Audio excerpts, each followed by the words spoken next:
Olá, é muito bom te ter aqui no Storycast. Eu sou Kelvin, mestrando em História pela PUC do Rio Grande do Sul, e edito o Storycast junto com Gabriel Jacomazzi, que é historiador pela Universidade Federal do Rio Grande do Sul, e com Lucas Delvin, que também é historiador pela Federal, mas também faz mestrado lá. Hoje o Gabriel vai falar com você sobre Ibn Battuta, o viajante do mundo árabe medieval, ainda extremamente famoso e reconhecido como um dos mais importantes de seu tempo. Com a palavra, o Gabriel.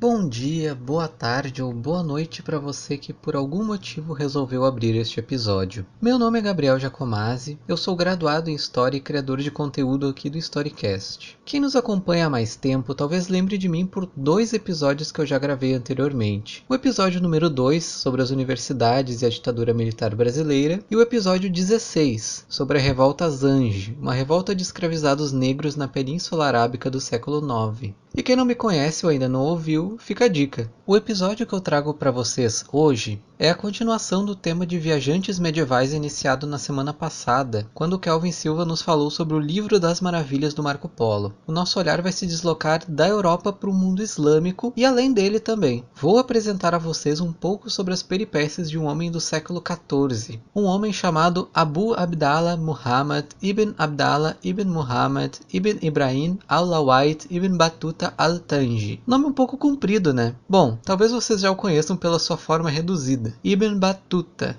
o príncipe dos viajantes. E não é à toa que ele tenha ficado conhecido dessa forma. Dentre os pré-modernos, as dimensões e a duração do seu périplo impressionam. Entre 1325 e 1354, ou seja, quase 30 anos, Ibn Battuta percorreu aproximadamente 110 mil quilômetros, a pé, a camelo, a cavalo, de barco, enfim, de todas as formas possíveis. Atravessou a maior parte do mundo conhecido, percorrendo de ponta a ponta o Dar al-Islam, as terras do Islã, da Andaluzia às terras da Índia e da China, acumulando prestígios e riquezas, aproximando-se dos poderosos e servindo a reis e personalidades, conhecendo mestres da lei, do saber e do misticismo islâmico, além de santos, fenômenos sobrenaturais e outras maravilhas. Sobretudo, Ibn Battuta encontra muitas coisas que são o seu outro, tudo aquilo que lhe é diferente, causa espanto e o choque de alteridade, que eu explorarei daqui a pouco com vocês.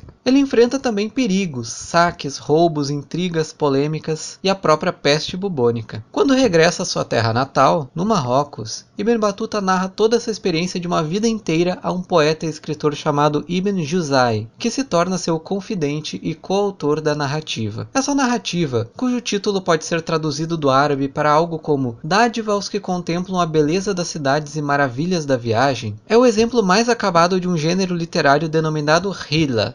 O que é isso? Já explico para vocês. Antes, vamos conhecer mais um pouco sobre o nosso viajante. Ibn Battuta nasce em Tanger, no Marrocos, em 1304. Nessa época, o Marrocos era governado pela dinastia Merínida. Pouco sabemos a respeito da sua infância, mas ele cresceu numa família abastada, o que possibilitou que se dedicasse aos estudos do Corão e da lei islâmica. Aos 21 anos, já havia se tornado um cadi, tendo a sua formação na escola legal malikita. Aqui vale recordar que dentro do Islã sunita existiam e existem 4 principais escolas da fiqh, a jurisprudência islâmica. Algumas mais restritas e conservadoras, outras mais abertas. A tais escolas se dá o nome de madhabs, e o nome específico de cada uma delas deriva de seus respectivos fundadores. Assim, existem as escolas Rambalita, Hanafita, Shafita e, por fim, a escola Malikita, na qual nosso prezado Ibn Battuta se educou. O malikismo havia se fortalecido no Maghreb, na região norte da África, desde a queda dos Almôadas, mas se consolida especialmente no período Merínida. Nesse período, viu-se a construção de inúmeras inúmeras madraças que professavam a educação maliquita. Tudo isso aliado a um fortalecimento paralelo do misticismo sufita na região. E é nesse ethos intelectual e religioso que cresce o nosso viajante. Como muitos outros acadêmicos, por assim dizer, da sua região, Ibn Battuta sonhava em saber e ver mais. Muito mais. Se a gente for olhar no mapa, veremos que a cidade de Tanger, comparada ao restante do mundo islâmico no século XIV, era um verdadeiro fim de mundo. Ao norte havia Al-Andalus, mas que nesse período era apenas uma sombra do que um dia já fora, em declínio, devido ao avanço cristão da Reconquista. Para um estudioso que desejasse expandir seus horizontes, seu rumo era o Oriente, visitar os grandes centros de saber no Cairo, em Damasco ou em Bagdá, mesmo após a conquista mongol e o fim oficial do califado abássida de Bagdá, quase meio século antes de Ibn Battuta nascer. A bem da verdade, Ibn Battuta desfruta de um período privilegiado para suas viagens, a chamada Pax Mongólica, que se seguiu da islamização dos conquistadores mongóis ao final do século XIII. Havia também o Hajj, a peregrinação à cidade santa de Meca, que constitui um dos 5 pilares do Islã, e que coloca a viagem no centro do mundo islâmico. Constitui praticamente o seu tecido ontológico. É a viagem que possibilita que a Umma, a comunidade de fiéis, esteja conectada e se reconheça como tal, mesmo quando não existe um grande império ou unidade territorial, e que possibilitou a troca de saberes, conhecimentos, notícias de terras distantes que inspiravam principalmente os muçulmanos ocidentais a se lançarem em longas viagens. E um dos bens culturais e comerciais mais valorizados das caravanas eram justamente os livros, encomendados pelos ulama, os homens de saber, e pelas madraças dos mais distantes lugares. O aspecto geográfico também era determinante nas viagens. Maghreb, ou Maghrib, significa literalmente ocidente, ou terra onde o sol se põe. Nessa época, havia um ditado corrente que comparava o mundo islâmico como um todo a um grande pássaro. O Maghrib era justamente a cauda desse pássaro. E se dizia que das partes do pássaro, a cauda é a pior de todas. Logo, não é difícil compreender este grande ímpeto viajante rumo ao Oriente. Além das jornadas em busca de conhecimento, as quais chamamos de Talab al-Ilm, e de forma mais próxima ao Hajj, existe um outro tipo de viagem espiritual a ser empreendida. A visitação aos túmulos e mausoléus de santos e profetas abraâmicos, o contato e correspondência com importantes imãs, mestres sufis e os próprios santos vivos do Islã, os amigos de Deus. Tudo isso constituía uma grande busca do contato com o divino, em favor do próprio desenvolvimento espiritual e pessoal. Especialmente a experiência direta, o testemunho do milagre, pois ele concede a quem o vê bênçãos e poderes vedados a quem apenas ouviu falar deles. A tais bênçãos se dá o nome de baraka. Por isso, há uma grande primazia na cultura das hilas, os relatos de viagem, do eu vi em detrimento do ouvi dizer. Logo vocês vão entender melhor o que tudo isso significa. Mas o principal é, o viajante que vê esses portentos adquire o poder de levar o conhecimento e o testemunho daquela vivência a quem não estava lá. E o nosso Ibn Battuta vai percorrer a terra em busca do prestígio e da honra concedidos a ele dessa maneira, pela própria força do relato direto em primeira pessoa, da experiência empírica. Assim, com tudo isso em mente, nosso viajante parte para sua jornada aos 21 anos de idade, ou 22 no calendário islâmico, em 1325. Desloca-se primeiramente pelo norte da África até o Egito. Em Alexandria, Ibn Battuta testemunha um de seus primeiros milagres, o que, segundo o próprio, teria sido a razão pela qual resolveu expandir os rumos de suas viagens para além da peregrinação ritual. Ele relata ter se encontrado com o imã Burhan ad-Din al-Arain, que numa noite teria profetizado suas longas viagens pelo mundo, antes mesmo do próprio ter essa ideia. Vejam só o que diz Ibn Battuta. Abre aspas. O encontrei nos dias de minha estadia em Alexandria e desfrutei de sua hospitalidade pelo espaço de 3 jornadas. Mencionarei um milagre seu. Numa ocasião, entrei em seu aposento e este me disse: Vejo que gostas das viagens e de percorrer os países. Respondi: Sim, gosto. Isso que na época não havia sequer pensado em penetrar as longínquas terras de Índia e China. Ele acrescentou: É preciso que, se Deus quiser, visite os meus irmãos Farid ad-Din na Índia, Rukn ad-Din Zakaria no Sindh e Burhan ad-Din na China. Quando te reunires com eles, transmita-os a paz de minha parte. Muito me assombraram as suas palavras, mas assim foi semeada em meu espírito a ânsia de me dirigir a estes países, e não cessei de vagar até que encontrei aos 3 que mencionara para lhes levar a paz de sua parte. Fecha aspas. Do Egito, então, Inspirado por aquela visão profética, Ibn Batuta prossegue a viagem à Síria e à Palestina, e depois às cidades santas de Meca e Medina, onde realiza o seu primeiro Hajj. Percorre então o Iraque e o Irã. Depois de passar por Nejef, Basra e Isfahan, retorna mais uma vez a Meca. Aqui já estamos em 1327 e na cidade sagrada Ibn Batuta permanece estudando até 1330. Após, ele parte novamente em viagem. Passando por Jeddah, visita o Iêmen e dali, de barco, vai para a África. Visita então a costa Swahili, passando por Kilwa e Mogadishu.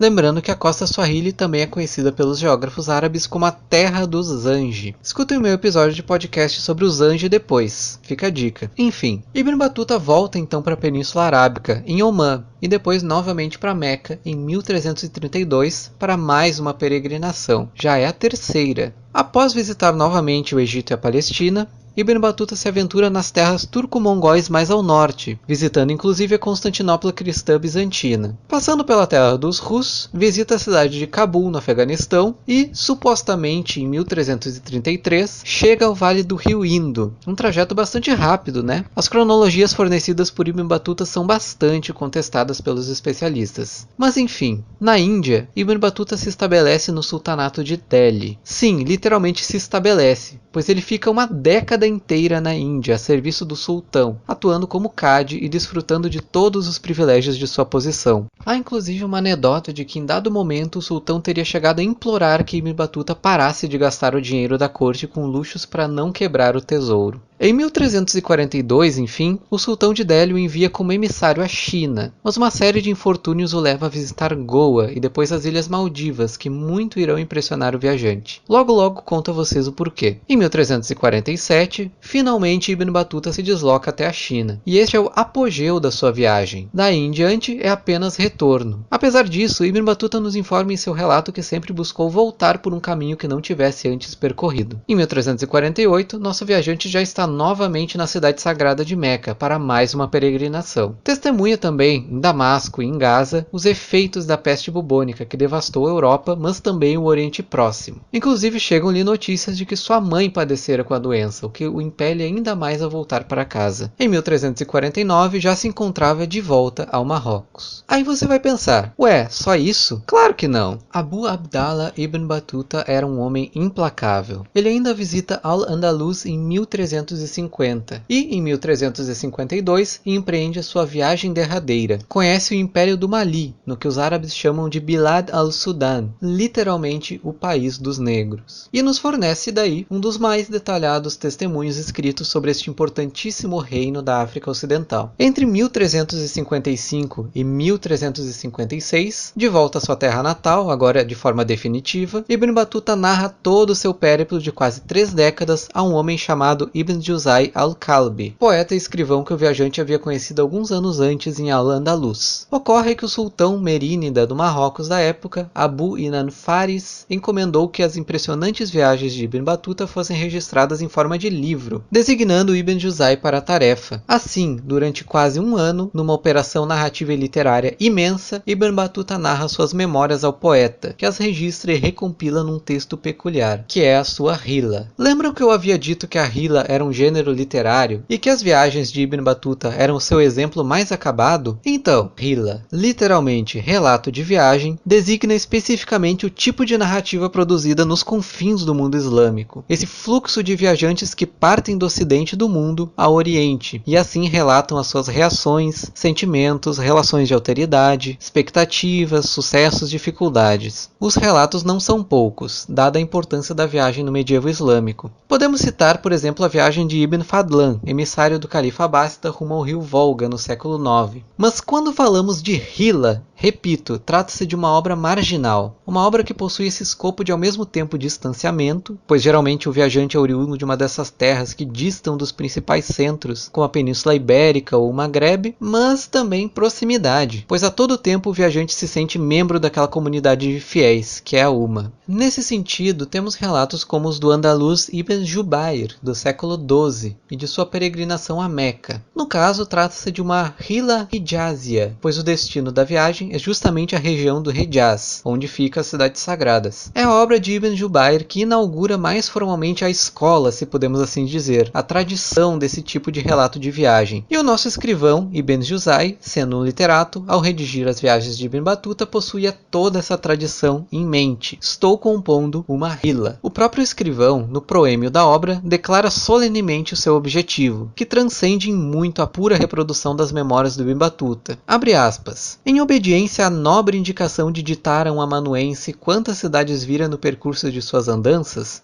a narração dos acontecimentos peregrinos, a relação dos reis do mundo com quem se reunira, os principais ulama e os homens mais devotos de Deus, Abu Abdallah citou tudo o que possa deleitar ao pensamento, regozijando ouvidos e olhos com raridades e maravilhas de toda sorte cujo conhecimento seja útil. Fecha aspas. Essas são palavras-chave que revelam muito do próprio processo de constituição dessa gigantesca obra. O objetivo é relatar, naturalmente, mas também encantar, maravilhar, instruir e, sobretudo, talvez, divertir o seu público, que é principalmente nesse caso o sultão do Marrocos e a sua corte. A gente sabe que toda obra, toda criação humana é um resultado de escolhas. Especialmente, por exemplo, a historiadora ou historiador que trabalha com história oral sabe que seu interlocutor, o entrevistado, é um grande partidário de si mesmo. Assim, entre o dito e o não dito, existe todo um universo, e o que ele escolhe dizer é muito revelador. A memória é algo inconstante, algo fluido. Ibn Batuta não fez anotações durante os seus quase 30 anos de viagens, ou se fez, as perdeu. Ibn Juzay, ao recompilar a obra, precisou ordenar as muitas narrativas do viajante, que certamente não foram feitas todas em ordem cronológica. Além disso, existe pouco espaço na obra para as classes mais baixas das sociedades que Ibn Batuta visitou. Por outro lado, tudo que pudesse prestigiar a imagem do viajante perante aquele a quem se dirigia, no caso o sultão, é selecionado, é destacado, é constantemente citado. A companhia, a amizade que desfrutou junto a homens poderosos, sultões, mestres da lei e do saber, cargos e riquezas acumulados. O aspecto de transmissão de um conhecimento útil também é relevante nessa obra. Assim, são amplamente descritas as riquezas, recursos naturais, aspectos geográficos e a situação econômica das cidades e países pelas quais o Ibn Batuta passa. Mas o aspecto geográfico ele é duplo.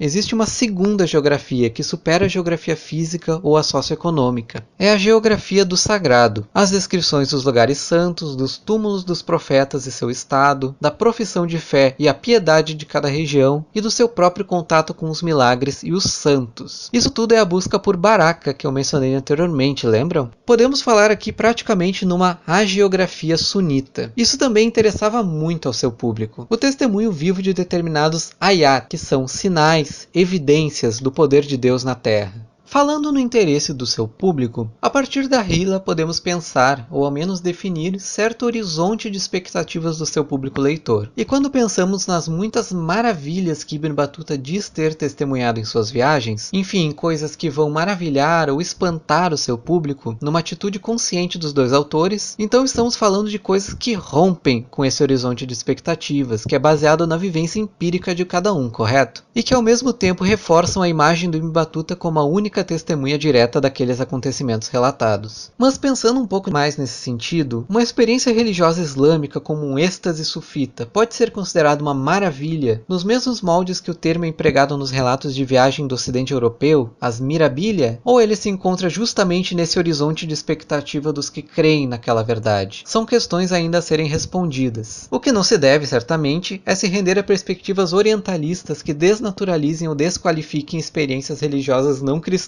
atribuindo-lhes então um aspecto de curiosidade de forma absolutamente anacrônica, ou que estava fora de questão para o Ibn Batuta ou outros viajantes da sua época. A maravilha ela está sobretudo no outro, e o choque das relações de alteridade estabelecidas pelo viajante e o que o mesmo considera de relevância para inserir na sua narrativa são recorrentes ao longo de toda a hila. Ibn Batuta, como outros homens de seu tempo, julga o outro a partir de seus próprios referenciais de mundo. E aqui a gente precisa relembrar as muitas camadas camadas, digamos assim, que constituem a sua própria identidade, como ele se vê. Ele é, sobretudo, um qadi sunita inserido na tradição maliquita de jurisprudência. É também, sobretudo, um tangerino. Sua terra natal está em seu próprio nome, Ibn Battuta al-Tanji, e naturalmente ele também é magrebino. Muitos o chamavam no percurso da viagem de al-Maghribi, e mesmo durante as 3 décadas de jornada, Ibn Battuta preserva o lastro emocional em sua casa, na periferia do Islã. A todo momento, compara os lugares visitados ao Marrocos, ao seu lar. Logo no início da narrativa, relata a imensa tristeza que lhe proporcionou a partida em viagem. Abre aspas. Decidi-me então pela resolução de abandonar minhas amigas e amigos, e me afastei da pátria como os pássaros deixam o ninho. Ainda viviam meus pais, e tive de suportar a dor de tê-los longe. Por esse motivo, todos os 3 caímos enfermos. Fecha aspas. De forma muito semelhante, no seu relato da chegada à terra natal em 1349, e que muito me emociona, confesso, fica nítida a melancolia do retorno a um lugar que não é mais o mesmo de quando ele o deixara. Chegando a Tunis, nas costas de um camelo, Ibn Battuta percebe que os outros membros da caravana foram recebidos por amigos, familiares, enfim. Mas não havia ninguém esperando ou perguntando por ele, e ele tampouco conhecia aquelas pessoas que ali estavam. Diante dessa cena, ele se põe a chorar amargamente. E não é à toa, pois como ele mesmo explica nos motivos que o fizeram retornar, abre aspas, a memória de minha terra natal me moveu, o afeto do meu povo e amigos, e o amor ao meu país que para mim é melhor que todos os outros. Fecha aspas. Uma coisa que é muito interessante da gente prestar atenção é como essa identidade magrebina, essa identidade tangerina, é fluida. Funciona mais ou menos como círculos concêntricos, se vocês puderem imaginar esse exemplo, em cujo centro está justamente o Magrebe. Enquanto Ibn Battuta percorre o Dar al-Islam, ele é um magrebino. Porém, quando se aventura para além dos territórios do Islã, no chamado Dar al-Harb, como por exemplo na China, essa identidade muda. Na terra de infiéis, ele é em primeiro lugar muçulmano. Não importa se é sunita ou xiita, se é maliquita ou rambalita ou o que seja, porque a própria identidade é construída na relação, no contato com o outro, com o diferente. No seu relato sobre a China, Ibn Battuta descreve, por exemplo, certo grupo de mercadores muçulmanos, referindo-se a eles nos seguintes termos, abre aspas, estes comerciantes, ao residir em terras infiéis, quando lhes chega um muçulmano, se regozijam enormemente e dizem, ele veio da terra do Islã, fecha aspas. De maneira semelhante, na mesma viagem à China, Ibn Battuta conhece um homem que lhe informa ter vindo da cidade de Ceuta, que é uma cidade vizinha de Tânger. Ao se reconhecerem como vindos de um lugar em comum, e estando nesse lugar tão distante, ambos se abraçam e choram de saudades do Magrebe. Mas é importante reforçar que o outro não é sempre o infiel, especialmente considerando-se que a maior parte das viagens de Ibn Battuta se dá em terras islâmicas, assim como todas as rilas de forma geral. E nesses lugares, a identidade de Ibn Battuta como sunita maliquita de certa veia conservadora falava mais alto. Em dado momento, ele se recusa a entrar numa cidade pois ela seria de maioria xiita, e de forma semelhante, lhe causa estranhamento as diferentes formas de rezar e de ler o Alcorão em cada localidade. Por outro lado, Ibn Battuta não se furta de prestar condolências ao túmulo de Ali, genro do profeta Muhammad e figura central do Islã xiita. Curioso, não? Esse preciosismo religioso, digamos assim, se reflete inclusive na credibilidade que Ibn Battuta confere a determinadas narrativas em detrimento de outras, especialmente aquelas apócrifas,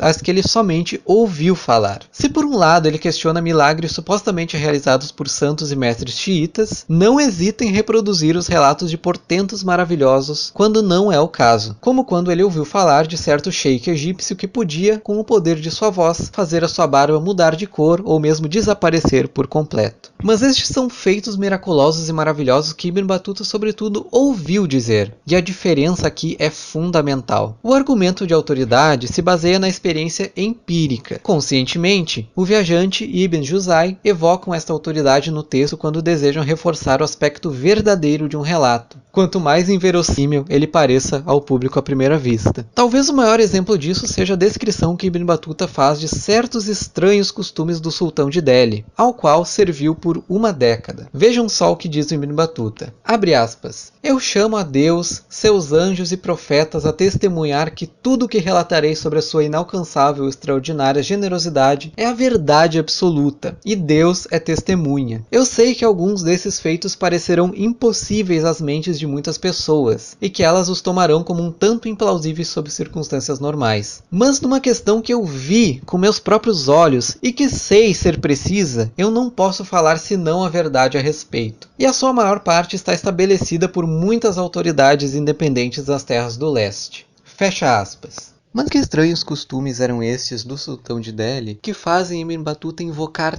tantas autoridades para o seu discurso? Ele explica: é a grandiosa generosidade e suntuosidade da corte deste rei. Quando o sultão sentava-se em seu trono para uma audiência, junto com os principais cádios, juízes e personalidades, perfilavam-se 100 soldados armados à sua direita e 100 soldados à sua esquerda. E não para por aí. 100 cavalos também eram colocados à sua direita e à sua esquerda, com vestes de seda branca e ouro. E não para por aí. 50 elefantes também eram colocados na sala de audiências. Tudo para glorificar a imagem do sultão. Isso tudo, claro, segundo o Ibn Battuta. Mas enfim. Por vezes, e muitas vezes, na verdade, o outro do Ibn Battuta eram as mulheres. Por mais que o viajante tenha se despedido de amigas e amigos de Tanger quando parte rumo à sua peregrinação, as mulheres na Hilla parecem existir para servir ao Ibn Battuta. São mencionadas ao longo do texto inúmeras escravas sexuais que ele tomou para si ao longo do seu périplo, bem como cerca de 10 esposas que ele teve, com determinados intervalos de tempo. Além disso, também são citados pelo menos 5 filhos, aos quais, com algumas exceções, ele deu pouca ou nenhuma importância. Com igual força é a projeção que Ibn Battuta tece a respeito das mulheres de determinado lugar. De certo modo, as mulheres são a régua moral utilizada pelo viajante para avaliar a piedade ou a depravação de uma cidade. Estava então em questão se as mulheres usavam o véu ou o cabelo soltos, se eram tímidas ou extrovertidas, ou até mesmo a sua postura na cama. E mulheres em posições não subordinadas que ele encontra o surpreendem terrivelmente. Por exemplo, ele fica espantado sobre como as mulheres se reúnem numa mesquita da cidade de Shiraz na prece de sexta-feira. Segundo ele, até 2.000 mulheres se encontravam para rezar e conversar, num colóquio de mulheres como ele nunca antes vira.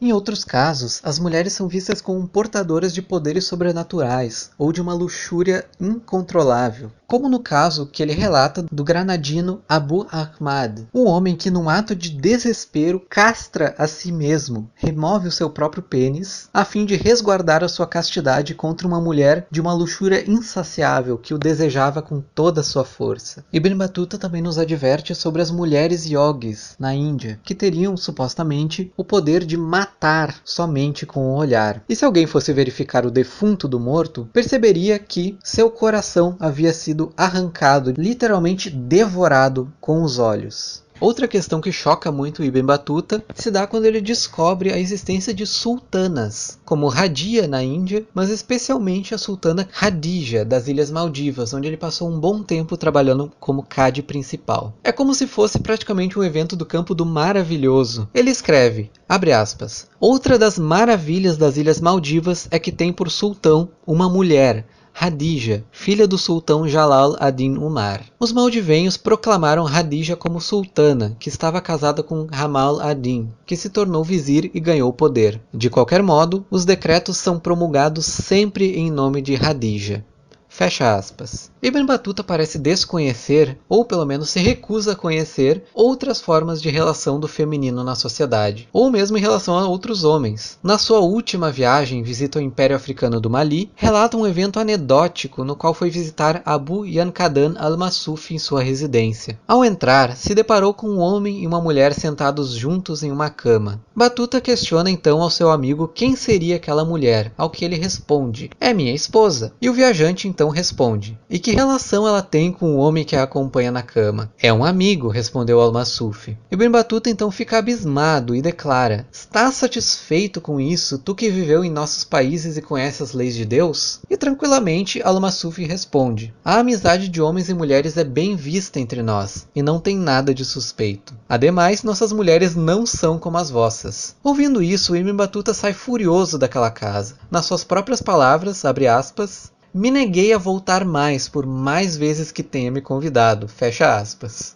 Este não foi, na verdade, o único evento anedótico que se passou com o viajante no Bilad al-Sudan, o país dos negros. Outro acontecimento envolveu o viajante e o próprio Mansa, o governante do Mali, o Mansa Sulaiman. Após 3 décadas de viagens, o prestígio acumulado de Ibn Battuta fez com que, em geral, ele não precisasse mais buscar a companhia dos governantes e poderosos, mas sim o contrário. Ao saber da vinda do viajante de terras distantes, os próprios líderes faziam com que ele viesse à sua presença, a fim de lhes relatar as notícias e as novidades do mundo. E naturalmente lhe ofereciam inúmeros presentes e doações para a viagem, não só porque demandava o costume de hospitalidade aos viajantes, que eram muito bem vistos no mundo islâmico, mas também porque o viajante levaria as notícias sobre a generosidade daquele rei aos demais lugares. Este é o poder do discurso, do ver sobre ouvir dizer, que tanto me referi para vocês. Torna-se praticamente um poder de barganha, o qual Ibn Battuta aprende a usar bem. Pois então, no Mali, Ibn Battuta esperava igualmente generosas doações e presentes por parte do Mansa. Certamente, quando esteve no Cairo, ouviu falar sobre as grandes riquezas de Mansa Musa Keita, que em 1325, quase ao mesmo tempo que nosso viajante, fez o seu Hajj, passando pelo Egito e, segundo reza a lenda, distribuindo tanto ouro que fez a economia da região inflacionar. Não é de se espantar, visto que o Mansa do Mali controlava rigorosamente o acesso às maiores jazidas de ouro da África Ocidental. Em 1350, no entanto, quem governava o Mali era o Mansa Sulaiman, o seu sucessor. Meses após a estadia de Ibn Battuta no Império, o Mansa finalmente enviou ao viajante a sua doação de hospitalidade. Vejam como esse presente é relatado na Hila. Abre aspas. Pensei que se tratavam de vestes de honra e dinheiro, mas eram somente 3 porções de pão, um pedaço de carne de vaca frita com garte e uma abóbora com leite coalhado. Ao ver isso, me pus a rir, e foi grande meu assombro perante a simplicidade dessa gente e a forma como exageravam a importância de algo tão ruim. Fecha aspas. E Ibn Battuta não para por aí. Ele solicita uma audiência com o Mansa a fim de reclamar do seu tratamento no país. Quando finalmente consegue, ele declara ao rei, abre aspas, eu viajei através dos países do mundo e conheci os seus reis. Estou no seu país há 4 meses, mas você não me tratou com hospitalidade e não me ofereceu nada. Que direi de ti aos outros sultões? Fecha aspas. Percebam como Ibn Battuta evoca a autoridade que lhe é conferida pela sua viagem. Mas ela nada significava para o Mansa, cuja resposta ao viajante inconformado é a seguinte: não te vi e nem te conheço. Enfim, gente, eu poderia continuar citando inúmeros excertos da Hila, mas a minha maior recomendação é que vocês de fato leiam essa obra-prima dos relatos de viagem pré-modernos. Espero ter conseguido compartilhar com vocês um pouco a respeito desse fascinante viajante do Islã e da história mundial, e também um pouco das pesquisas que eu tenho desenvolvido, e que também têm rendido muitos frutos até agora. Se você ainda não o fez, recomendo ouvir também o episódio da semana passada, do Kelvin Silva, sobre as viagens do Marco Polo, que muito tem a ver com as viagens de Ibn Battuta. E agradeço a você que ouviu tudo até aqui, do fundo do meu coração. Concluo com algumas palavras que o poeta Ibn Juzay utilizou ao finalizar os trabalhos da própria Hila do Ibn Battuta. Abre aspas.